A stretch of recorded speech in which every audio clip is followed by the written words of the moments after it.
बिस्मिल्लाहिर्रहमानिर्रहीम, अस्सलाम वालेकुम नाज़रीन। आप यूट्यूब चैनल देख रहे हैं, मैं इमरान खान हूँ। नाज़रीन, गुज़िश्ता रात पाकिस्तान और अफगानिस्तान की जो बॉर्डर है वहाँ पे झड़पें शुरू हो गई और ये फायरिंग अफगानिस्तान की जानिब से शुरू की गई।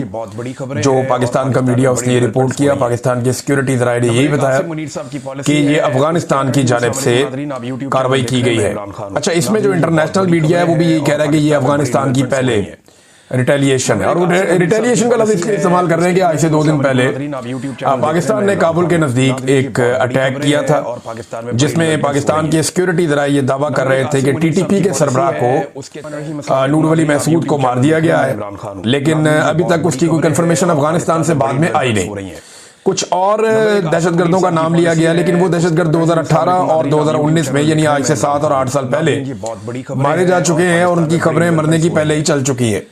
अब इस इंसिडेंट के बाद पहले अफगान मीडिया या अफगानिस्तान की हुकूमत की जानिब से धमकी आवेज रवैया इख्तियार किया गया और उन्होंने इसकी मजम्मत भी की। उन्होंने कहा पाकिस्तान हमारे जो टेरिटरी है उसके अंदर आके खिलाफ वर्जी कर रहा है, और फिर उन्होंने रशिया का और साथ में उन्होंने अमेरिका का मिसाल भी दिया कि उनके साथ इन्होंने बड़ी लंबी जंगें लड़ी हैं। देखिए, अफगानिस्तान एक खास तरह की लंबी जंग तो वो लड़ लेते हैं, लेकिन पाकिस्तान ने एक जंग में उन्हें भरपूर सपोर्ट दी और दूसरी जंग उन्होंने खुद ही लड़ी है, लेकिन तब तक वो बहुत ट्रेंड हो चुके थे। जो उन्होंने नेटो के खिलाफ एक लंबी लगभग 20 साल की एक लड़ाई लड़ी है अफगान तालिबान ने। बहरहाल अब हुआ ये कि उसके बाद अफगानिस्तान ने पाकिस्तान के बॉर्डर के ऊपर मुख्तलिफ इलाकों से अटैक किया। इसके मनाजिर भी हमने देखे, रात गए, और उसके बाद पाकिस्तानी फोर्सेज की जानिब से भरपूर जवाबी कार्रवाई की गई, जिससे अफगानिस्तान में भी काफी नुकसान हुआ और वहां पे चेक पोस्टें तबाह हुई। अब अफगानिस्तान का जो मीडिया है या वहां के जो हुकूमत है वो दावा कर रहे हैं कि उन्होंने पाकिस्तान का नुकसान किया, जबकि पाकिस्तान की तरफ से बाकायदा तस्वीर, वीडियोस और थर्मल इमेजेस दिखाकर बताया जा रहा है कि अफगानिस्तान का काफी नुकसान हुआ। बिलाखिर सुबह होने से पहले अफगानिस्तान की हुकूमत ने जंग बंदी का ऐलान किया, जो एक बड़ा समझदारी का काम है। अफगान गवर्नमेंट ने कहा जी जंगबंदी का हम ऐलान करते हैं और हम उम्मीद करते हैं कि दोबारा अब लड़ाई नहीं होगी और पाकिस्तान की तरफ से कोई हमारे ऊपर जवाबी कार्रवाई नहीं की जाएगी। ये अब अफगानिस्तान ने उसके बाद जंगबंदी की है, लेकिन पाकिस्तान इस बीच में बड़ा तगड़ा जवाब दे चुका था। अब इस सारी सूरत हाल में ना चंद किरदार हैं जिन्हें हम फरामोश नहीं कर सकते। एक तो भारत का किरदार, भारत जो है वो जख्म चाट रहा है, पाकिस्तान ने उनके तैयारे गिराए हुए हैं और वो अब बदला लेने के लिए पर तोलता रहता है। और ये देखें, हमला भी उस वक्त हुआ जब अफगान वजीर खारजा अमीर मुत्तकी वो भारत के दौरे पर। ये बड़ा एक अजीबोगरीब टाइम है कि अफगान वजीर खारजा भारत के दौरे पे है, तब एक एयर स्ट्राइक होती है अफगानिस्तान में, उसके बाद भारत के अंदर उनका दौरा है और उस बीच में फिर बॉर्डर के ऊपर टेंशन हो जाती है और अफगान फोर्सेज और पाकिस्तानी फोर्सेज के बीच में पहली मर्तबा इस लेवल की टेंशन हुई है और इतनी फायरिंग का तबादला हुआ है, शेलिंग का तबादला हुआ है। पाकिस्तान की जानिब से आर्टिलरी का भी इस्तेमाल किया गया। तो भारत के अंदर बहुत सारे लोग बगले बजा रहे हैं, खुश हो रहे हैं, एंजॉय कर रहे हैं कि जी पाकिस्तान की अफगानिस्तान के साथ लड़ाई लग गई। देखें, एक बात भारत को भी समझनी चाहिए, अफगानिस्तान को भी, अफगानिस्तान के पास कोई रवायती फौज नहीं है और पाकिस्तान में बड़ी डेवलपमेंट उनके पास वो मिलिट्री वेपन्स भी नहीं है जो एक फौज के पास होते हैं, वैसी आर्टिलरी भी नहीं है, टैंक्स भी नहीं है, जो जदीद हथियार है आजकल के जिनको ड्रोन्स कहते हैं या एयरफोर्स कहते हैं, वो भी अफगानिस्तान के पास नहीं है। अफगान सिर्फ एक गोरीला जंग के मास्टर है। बाहर से अगर कोई अफगानिस्तान के अंदर घुसेगा तो लड़ाई की नौयत कुछ और होगी। अगर कोई ऑक्यूपेशनल फोर्सेस हैं जिन्होंने ऑक्यूपाई किया हुआ है अफगानिस्तान की टेरिटरी को, तो उसके खिलाफ वो एक लंबी गोरीला जंग तो लड़ सकते हैं। और गोरीला जंग में ये है कि आपने छुपे रहना, जब आपका दाव लगे आपने दाव लगा लेना। लेकिन जब आप एक मुल्क की फौज होते हैं तो आपके पास बहुत सारी ऐसी चीजें होनी चाहिए जो हकीकतन इस वक्त अफगानिस्तान के पास नहीं है। तो अफगान फोर्सेज गोरीला जंग के लिए तो ठीक है, मानते हैं कि वो लड़ सकते हैं, लेकिन एक रवायती जंग को लंबे अरसे तक लड़ना ये उनके पास में नहीं है, वो नहीं लड़ पाएंगे। क्योंकि देखिए, इसके लिए खास किस्म के हथियार और खास किस्म की फौजी ट्रेनिंग चाहिए होती है। उनकी सारी ट्रेनिंग जो है वो गोरीला है। उन्होंने दुनिया की आलमी ताकतों को अपनी गोरीला पावर से शिकस्त दी है, रशिया को दे दी, अमेरिका को दे दी, लेकिन वो पहाड़ों के अंदर छुप के कमीनगाहें बना के वो एक तरीके से लड़ते हैं पाकिस्तान के साथ उनकी वैसी लड़ाई हो नहीं सकती। चैनल देख रहे हैं, मैं इमरान खान हूं। हाँ, ये जरूर हो सकता है कि वो पाकिस्तान के साथ अगर ताउन ना करे तो पाकिस्तान के अंदर दहशतगर्दी के वाकयात बढ़ते जाएं, मुनीर साहब की पॉलिसी या अफगानिस्तान पाकिस्तान के अंदर जो है वो गुरीला वॉर के अंदर सपोर्ट देना शुरू कर दे उन एलिमेंट्स को जो पाकिस्तान के अंदर फोर्सेज के ऊपर अटैक करते हैं। ये दूसरी बात है की पॉलिसी है। तो ये वैसा नहीं है जैसा लोग समझ रहे हैं, इंडियन समझ रहे हैं कि अफगानिस्तान पाकिस्तान को फतह कर लेगा, जो कोई अटैक कर लेगा, ऐसा नहीं होगा। बॉर्डर से 1 इंच आगे वो नहीं आ पाएंगे और पाकिस्तान आने भी नहीं देगा। पाकिस्तान की जो दिफाई नुक्ता नजर से सलाहियत है वो बिल्कुल एक मुख्तलिफ नौइयत की है। वो एक कन्वेंशनल ट्रेन फोर्स है। लेकिन ना ये अगर मिलिट्री एस्टेब्लिशमेंट की पॉलिसीज ठीक हो ना तो ये बड़ी प्रोफेशनल फौज है पाकिस्तान की फौज। इस खित्ते की मजबूत तरीन और प्रोफेशनल फौज है जिसके पास बेहतरीन हथियार है। तो एक तो इसमें आप याद रखें भारत का किरदार है। भारत हवा भरने की कोशिश करता है कि लड़ाई हो जाए, किसी तरह पाकिस्तान एंगेज हो जाए।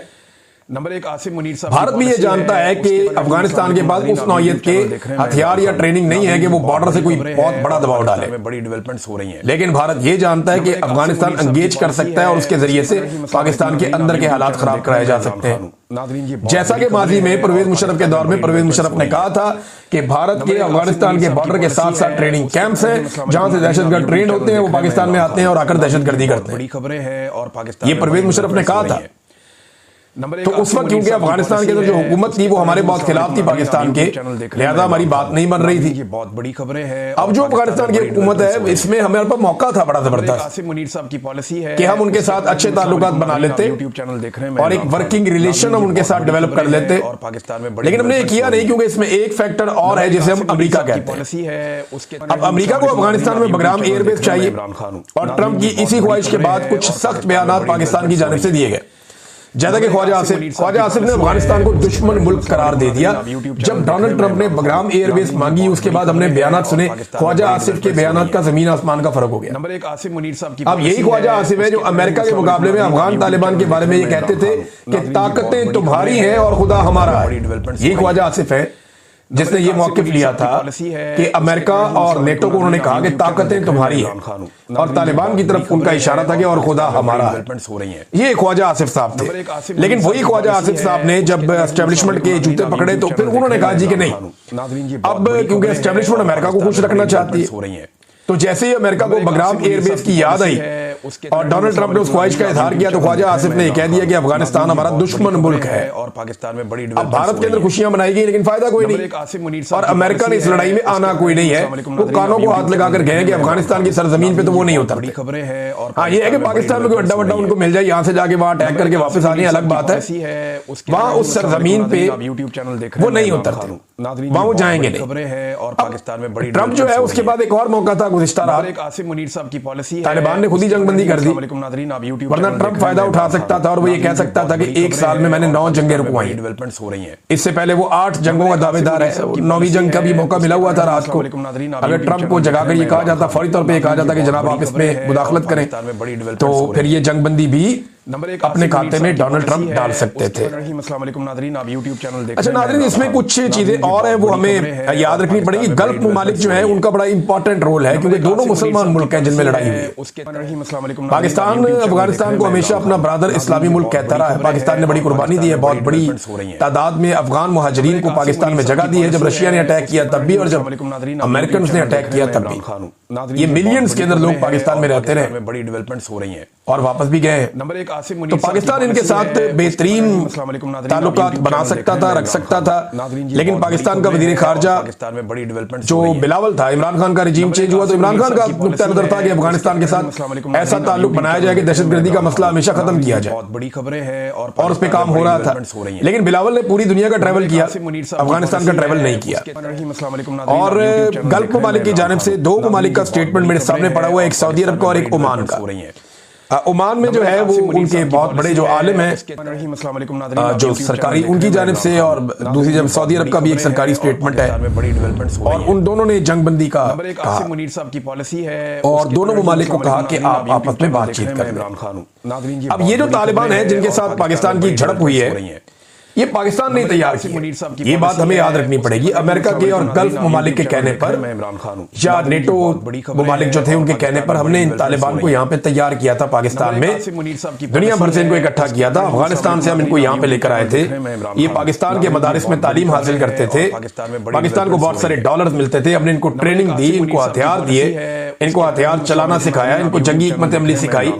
फिर ये अपने इलाकों में गए और ये लड़ते लड़ते बहुत ट्रेंड हो गए और इनकी तादाद बढ़ती गई और अब ये इतने ताकतवर हो गए कि इन्होंने पूरी दुनिया की वहां फोर्सेस थी उन सबको इन्होंने शिकस्त दी और अफगानिस्तान छोड़ने पर इन्होंने मजबूर कर दिया। एक वक्त था ये सारे मुजाहिदीन कहलाते थे, कहा जाता था कि ये सारे हक पर खड़े हैं, हक बजानिब हैं और ये तालिबान जो है ये हीरोज हैं।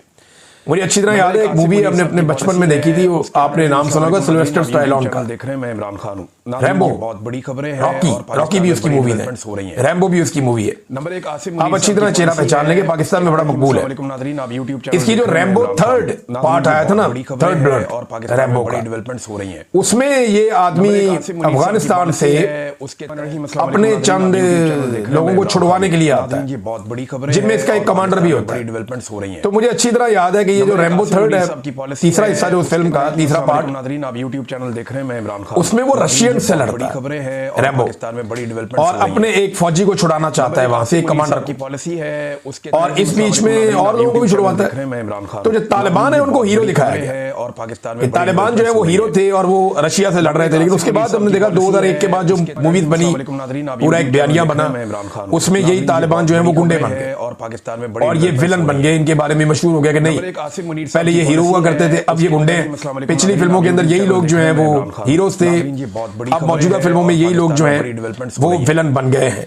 इमरान खान साहब का इस पे मौक़िफ़ क्या है, देखिए इस पे थोड़ी तवज्जो में देनी पड़ेगी। इमरान खान साहब कहते हैं कि अफगानिस्तान में जब अफगान तालिबान की हुकूमत आई तो पाकिस्तान को फायदा उठा के उनके साथ ताल्लुकात बेहतर करने चाहिए थे, दोनों तरफ के कबायली मुशरान को अपने साथ मिलाना चाहिए था और खैबर पख्तूनख्वा की हुकूमत को एतमाद में लेते हुए इन सब के ताउन से दहशतगर्दों को खत्म किया जाना चाहिए था, दहशतगर्दी को जड़ से खत्म किया जाना चाहिए था ताकि हमेशा के लिए यहाँ पे अमन कायम हो जाए। मगर मौजूदा मिलिट्री एस्टेब्लिशमेंट ने ताकत का रास्ता चुन लिया जिससे मकामी अपराध खाइफ है। मैं आपको बताता हूं कि एक साबिक सफीर है अफगानिस्तान में और ये बहुत सारे पाकिस्तान अफगानिस्तान की टॉक्स के अंदर इन्वॉल्व रहे, गवाह भी हैं ये जो कुछ इमरान खान के दौर में इसके बाद होता रहा। मंसूर अहमद खान साहब वो फरमाते हैं कि अफगानिस्तान के साथ बातचीत ही दहशतगर्दी के मसले का मुस्तकिल हल है। ये जुज़वी तौर पे आप ये कर सकते हैं, आर्जी तौर पे ठीक है आप लड़ाई कर लें, लेकिन जो मुस्तकिल हल है दहशतगर्दी के खात्मे के लिए वो अफगानिस्तान के साथ बातचीत है। अमीर मुत्तकी जो वजीर खारजा हैं अफगानिस्तान के, वो भारत में मौजूद थे तो उन्होंने भारत में भी एक बात कही है जो बड़ी हौसला अफजा है कि पाकिस्तान को एंगेज करना होगा और यही सोच आगे बढ़ने का रास्ता है पाकिस्तान और अफगानिस्तान के बीच में। तो नादरीन ये डेवलपमेंट्स हैं अफगानिस्तान और पाकिस्तान के बीच में और दोनों तरफ देखें मुसलमान ममालिक हैं, आपस में मुसलमान ममालिक लड़ेंगे तो अच्छी बात तो नहीं है। कोई भी दो मुसलमान मुल्कों की आपस में लड़ाई हो तो ये किसी को भी अच्छा नहीं लगेगा। लेकिन पाकिस्तान जो है वो ये कहता है कि अफगानिस्तान से दहशतगर्दी पाकिस्तान में आ रही है और अफगानिस्तान ये कहता है जी कि बहुत लंबे अरसे तक पाकिस्तान से जो है वो तैयार करके दहशतगर्द अफगानिस्तान में भेजे गए हैं। तो दोनों का एक दूसरे के ऊपर एक ही तरह का गिला शिकवा है और दोनों ने जो ये काम किया है वो कोई अपनी ख्वाहिश के तहत नहीं किया। बहुत सारी अजीबोगरीब चीजें हुई, पाकिस्तान ने अमेरिका के लिए किया ये सब कुछ और अपने बैरूनी आकाओं को खुश करने के लिए किया। अफगानिस्तान जो करता रहा, अफगानिस्तान की भी कोई अपनी सोच इसके अंदर मुझे नजर नहीं आती। तो दोनों ममालिक को होश के नाखून लेने चाहिए। अब यहाँ पाकिस्तान में कुछ लोग नफरत बेचना और बांटना शुरू हो गए हैं कि नमक हराम है, ये करो वो करो, मार दो, जान से मार दो। ऐसा नहीं चलता, ममालिक के बीच में चीजें गड़बड़ हो जाती हैं। पाकिस्तान का एक बहुत बड़ा दुश्मन मशरकी बॉर्डर के साथ बैठा है जिसका नाम भारत है। तो आपने अपने आप को हर तरफ नहीं फंसाना, आपने चाइना से, ईरान से, अफगानिस्तान से, तीनों ममालिक से अपने बेहतरीन ताल्लुकात रखने। अगर भारत के साथ आपके ताल्लुकात अच्छे हो जाए तो बहुत अच्छी बात है, अगर नहीं होते तो बाकी तीन ममालिक से आपके ताल्लुकात अच्छे होने चाहिए, बुरे ताल्लुकात नहीं होने चाहिए और ये पाकिस्तान की हुकूमत की पॉलिसी होनी चाहिए। मगर देखिए इस वक्त क्योंकि एस्टेब्लिशमेंट के दिमाग में और बहुत सारी चीजें चल रही होती हैं और जब भी कभी एस्टेब्लिशमेंट की क़यादत के दिमाग में ये बात आ जाए ना कि उन्हें एक्सटेंशन चाहिए तो फिर उन्हें कुछ दिखाई नहीं देता जब तक उन्हें एक्सटेंशन नहीं मिल जाती है। सियासत में मुदाखलत अगर फौज ना करे तो मैं फिर आपको कह रहा हूं कि खित्ते की बेहतरीन फौज है, बेहतरीन हथियार है, लेकिन हर मसले का हल जो है वो लड़ाई नहीं है। बड़ी डेवलपमेंट्स हो रही हैं। मसाइल का हल जो है वो दिमाग से भी करना चाहिए, कोई चीज खारजा पॉलिसी भी होती है। नाज़रीन, तहरीक लब्बैक के बारे में जो डेवलपमेंट है वो मैं आपके सामने रख देता हूं। तहरीक लब्बैक का लॉन्ग मार्च जीटी रोड पर आगे की तरफ बढ़ रहा है। गुजरावाला की सराउंडिंग में कहीं पे इस वक्त होगा, बहुत बड़ी खबर है और उनके ऊपर टॉर्चर भी किया जा रहा है, उनके लोग गिरफ्तार भी किए जा रहे हैं। बाद औक़ात ऐसे मनाज़र आते हैं कि तहरीक लब्बैक के लोग पुलिस को मार रहे हैं, बाद औक़ात पुलिस को घेरा डाल लेते हैं, बाद औक़ात पुलिस वाले छोड़कर चले जाते हैं, बाद औक़ात पुलिस वाले उन्हें मारते हैं, उनको गिरफ्तार कर लेते हैं। कुछ 65 के करीब लोग इत्तला ये खबर के मुताबिक फिर गिरफ्तार कर लिए गए एक हल्ले में, तो गिरफ्तारियां हो रही हैं और 11 लोग शहीद हो गए, ये उन्होंने दावा किया तहरीक लब्बैक वालों ने। और उन्होंने कहा बहुत सारे लोगों को गोलियां भी लगी, सीधी गोलियां भी हमें मारी जाती हैं। इसमें एक खबर जो है वो मुझे, क्योंकि ये आपको खबर इसलिए बतानी है कि पिछले वीलॉग में मैंने आपको बताया कि साद रिजवी और उसकी फैमिली को, उसकी जो खवातीन है घर की और बच्चे, उन्हें उठा लिया था लॉ इन्फोर्समेंट ने। तो अच्छी बात यह है कि कुछ इतलात के मुताबिक इन खवातीन को छोड़ दिया गया, लेकिन इनको उठाना, खवातीन की तस्लील करना, चादर और चार दीवारी का तकद्दुस पामाल करना, ये इंतहाई मायूब बात है। फिर उनके घर के अंदर जिस तरह छापे मारे जा रहे हैं, ये घड़ी देखें, ये जनाब ये पैसे देखें, ये जनाब कैश पड़ा हुआ ये देखें, यार ये तो आप किसी के भी घर में घुस जाए पाकिस्तान में ऐसे ही निकलेगा। गरीब आदमी की बात नहीं कर रहा, किसी भी मौलवी के घर में आप घुस जाए, किसी भी आप ऐसे बंदे के घर में घुस जाए जो दरगाह में या किसी मजार के पास रहता है या मजार का मुतवल्ली है, तो आपको घर में मिल जाएगी चीजें। बेशुमार पीर फकीर है, उनके घरों में जाके आप देख लें, ये तो कुछ भी नहीं है जो पीरों के घरों में आपको मिलेगा। आप कानों को हाथ लगाएंगे, यहाँ तो आपको मिला ही कुछ नहीं है, कख नहीं मिला। मैं तो समझा अंदर तो कोई महल होगा और कोई बड़े हीरे जवाहरात होंगे, ये तो कख नहीं है उसके मुकाबले में जो मेरे दिमाग में आ रहा था। तो ये हुकूमत को शर्म करनी चाहिए ये हरकतें करते हुए। अगर एक वफाकी वजीर के घर पे इजाजत दी जाए ना हमें कि बगैर बताए रेड करना और चीजें निकालनी है, तो वो कुछ निकलेगा कि पूरा निजाम कानों को हाथ लगाएगा। इनके ये पूरी एक जमात के सरबराह हैं, इनके घर से चीजें निकली जरूर है, लेकिन वैसे नहीं निकली जैसे सिंध में किसी एक ब्यूरोक्रेट के घर से निकला। इतना माल निकलता है वहां। यूट्यूब चैनल देख रहे हैं, मैं इमरान खान हूं। बहरहाल लॉन्ग मार्च आगे की तरफ बढ़ रहा है। उम्मीद है कि ये मामला अब हल हो जाएगा, क्योंकि तहरीक लब्बैक के बाद नौजवान तो हैं, वो मार खाने के लिए भी तैयार है, लेकिन उनके पास इतनी बड़ी लड़ाई लड़ने की कोई खास वजह नहीं है। दूसरा, एस्टेब्लिशमेंट के साथ उन्होंने एक अच्छे ताल्लुकात इस्तवार किए थे, और अगर ये लड़ाई और आगे बढ़ाते हैं तो फिर वो ताल्लुकात खराब हो जाएंगे। अब देखना यह है कि तहरीक लब्बैक कश्तियां चलाती है या नहीं चलाती, मामला यहाँ खड़ा है। खैबर पख्तूनख्वा में हुकूमत बनाने का मामला, तो कल पीर वाले दिन असेंबली का इजलास तलब कर दिया गया। नंबर 1 आसिम मुनीर साहब की पॉलिसी है, स्पीकर आएंगे, बाबर सलीम सवाती, यूट्यूब चैनल देख रहे हैं, वो सारे एमपीएस को इकट्ठा करेंगे और रोला डालेंगे ये लोग के जनाब हमने अपना नया कायदे ऐवान मुंतखब करना। ज्यादा चांसेस ये है कि पीर वाले दिन सुहेल अफरीदी को कानून और आइन के मुताबिक बन जाना चाहिए वजीर आला खैबर पख्तूनख्वा। लेकिन अब ये अफगानिस्तान के साथ जो झड़प है, अगर इसको जो बात बना के कोई इमरजेंसी लगा दी गई तो फिर नाज़रीन जी बहुत बड़ी खबरें हैं, और या किसी झड़प को या किसी दहशतगर्दी को या इन चीजों को बुनियाद बना के कोई इमरजेंसी, कोई गवर्नर राज, कोई इस तरह का अगर कोई चक्कर चला दिया गया चंद दिन मैनेज करने के लिए, तो फिर और पाकिस्तान में बड़ी डेवलपमेंट अगर ये किया गया ना तो खैबर पख्तूनख्वा के अवाम नाक में दम कर देंगे, जो मैं खैबर पख्तूनख्वा में फील लेकर आया। मैं इमरान खान हूं। अभी मुझे खैबर पख्तूनख्वा से निकले हुए भी लगभग कोई 7-8 माह हो गए हैं, शायद ज्यादा हो गए, 10-11 माह। तो इतना अरसा हो गया मुझे खैबर पख्तूनख्वा से निकले हुए, तो इतने अरसे में बहुत सारी चीजें बदल जाती हैं, और पाकिस्तान में बहुत सारी चीजें बदल जाती हैं इतने अरसे में, खुदा से हो गए। लेकिन ये चीज नहीं बदली। मैंने जितने लोगों से बात की, लोग ऑपरेशन के शदीद खिलाफ हैं और वो अपनी हुकूमत के साथ खड़े होंगे। गंडापुर साहब मकबूल नहीं थे, लेकिन ये जो सुहेल अफरीदी की सूरत में इमरान खान साहब ने फैसला किया, ये फैसला बड़ा मकबूल है। और जितने भी आपके कबायली इलाकों के मुशरान हैं वो इकट्ठे हुए और उन्होंने जरगा किया, और जरगा करके उन्होंने कहा जी ये हमारा वजीर आला है, हमें रिलीफ मिला इस बात से कि हमारे बच्चे को वजीर आला बनाया इमरान खान ने। पहली मर्तबा हमारे कबायली इलाकों का कोई बच्चा वजीर आला खैबर पख्तूनख्वा बनने जा रहा है, बहुत बड़ी बात। लिहाजा उन्होंने कहा कि हमें ये कबूल है और हम ये करवाएंगे और हम अपनी पूरी सपोर्ट देंगे। तो ये एक चैलेंज है एस्टेब्लिशमेंट के लिए कि वो इसको कैसे रोकती है, और दूसरी तरफ चैलेंज है पाकिस्तान तहरीक इंसाफ के लिए कि वो इसको कैसे करवाती है। तहरीक इंसाफ काफी जिम्मेदारी का सबूत दे रही है। सलमान अकरम राजा साहब की मैं बात सुन रहा था, वो ये कह रहे थे कि जो डीजी ISPR ने हमारे साथ किया वो ज्यादती है, लेकिन एक एक लफ्ज का जवाब हम देना नहीं चाहते। नंबर एक उससे मामला और बिगड़ेंगे। तो तहरीक इंसाफ फिर भी चाहती है कि कोई इज्जत रह जाए, कोई मामला बचत हो जाए, लेकिन दूसरी जानिब जो है वो एक जिद है कि पहले हमारे दरवाजे पे हाजिरी दो, हमारे दर पे हाजिरी दो, उसके बाद आपको वज़ीर आला बनाएंगे। देख रहे हैं मैं इमरान खान हूं। अब सुहेल अफरीदी को कहा गया ना और पाकिस्तान कि भाई आके मिलो, उसने कहा जी पहले इमरान खान को मिलूंगा, वो इजाजत देगा तो किसी और से मिलूंगा, वरना मैं नहीं मिलूंगा। अब ये इतना खौफनाक स्टेटमेंट है कि सारे डर गए कि यार ये तो बात इमरान खान की सुनेगा। एक इमरान खान हमने जेल में बंद किया हुआ है, एक उसकी फोटोकॉपी बाहर, अगर इस तरह का बंदा होगा जो इमरान खान के विजन पे चलेगा तो हमें तो मुसीबत पड़ जाएगी। बहुत बड़ी खबर, और अगर ये वज़ीर आला बन गया तो इसको उठा के जेल में डालना भी मुश्किल हो जाएगा। नंबर एक इसके साथ कुछ और करते हैं तो फिर हालात बिगड़ जाएंगे। लिहाजा ये एक प्रॉब्लम तो है। गवर्नर जो है खैबर पख्तूनख्वा का, वहां से इस्तीफा मौसूल होने की तस्दीक हो गई है कि इस्तीफा मौसूल हो गया, तो ये तो चले अच्छी बात है। लेकिन उन्होंने कहा जी पीर को फैसला करूंगा, यानी कल के दिन में वो फैसला करेंगे। अब देखें वो क्या फैसला करते हैं। इस्तीफा मिल गया तो फिर इस्तीफा मंजूर ही होगा और क्या होगा। और पीर वाले दिन यानी कल के दिन में नया वज़ीर आला मुंतखब हो सकता है अगर कोई एडवेंचर ना किया गया तो। अब तक इतनी, अपना ख्याल रखिएगा अपने चैनल का।